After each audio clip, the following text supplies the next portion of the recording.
Буџетот на општината за наредната година, што вообичаено се изготвува во декември, секогаш е жешка тема на седниците на Советот.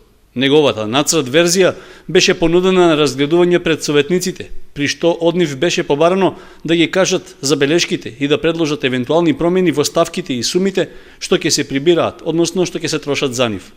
Претходно објаснување за постапката за буџетското планирање дадоа од општинската администрација, при што беше речено дека тоа било спроведено во рамки на законските одредби и насоките од ресорното министерство. По собирањето на тие барања, како и секторските, така и од јавното комунално предпријатие, значи сите програми беа навремено доставени, разгледани и при тоа утврдени приходите, вкупните приходи на општината и распределени во 13 програми и во 30 подпрограми кои ви се дадени во работниот материјал на буџетот.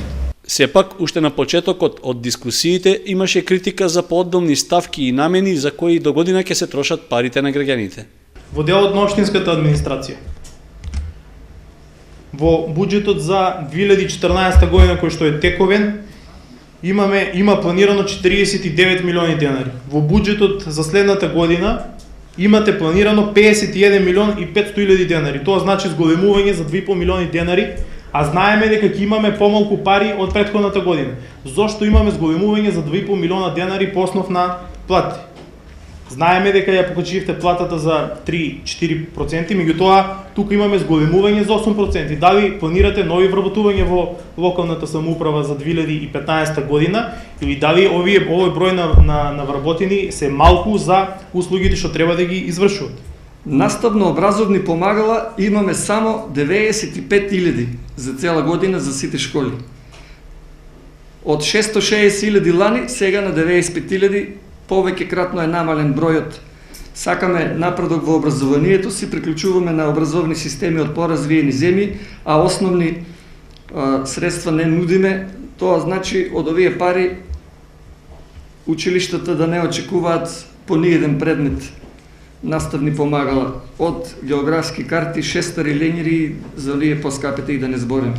Освен забелешки, имаше и конкретни предлози за што дополнително општината би можела да даде финансиска подршка, а што е од интерес на граѓаните, особено за подигање на наталитетот. Мојот предлог е да општината, заедно со градоначалникот, да успее да изнајде средства на некој начин за стимулирање на овој горлив проблем, а тоа е, да речеме, како предлог да на некој начин се најде средства да бидат на некој начин субвенционирани финансиски секои склучени бракови пред се за постара популација, значи сведоци сме, јас ќе ви кажам, значи кај нас и во Оризари и во Кочани постојат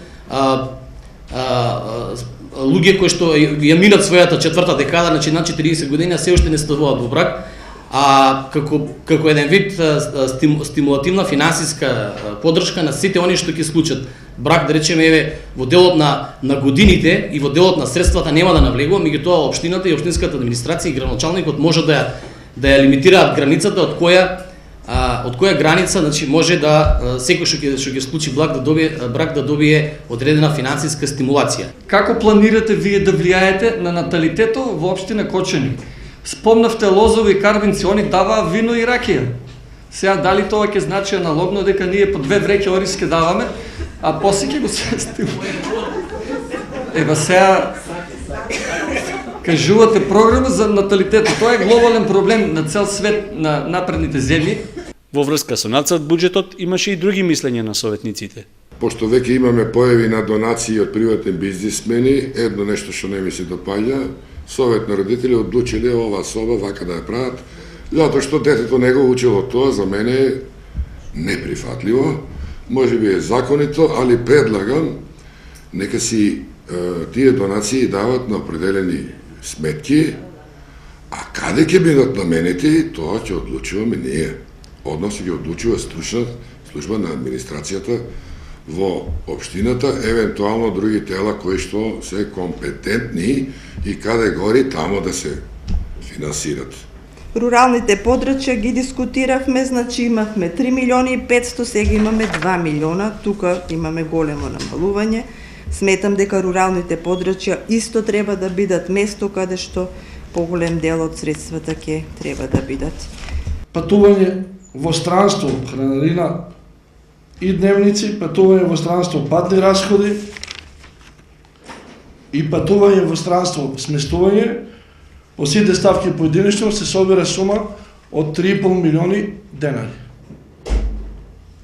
На прв поглед, ништо не говори сумата, меѓутоа ако земеме да ја малку пораситнеме и да ја поделиме на отприлика или скоро точно 220 работни денови во годината, ќе дојдеме до едни фантастични 16 до 17 илјади денари дневно трошок за патување.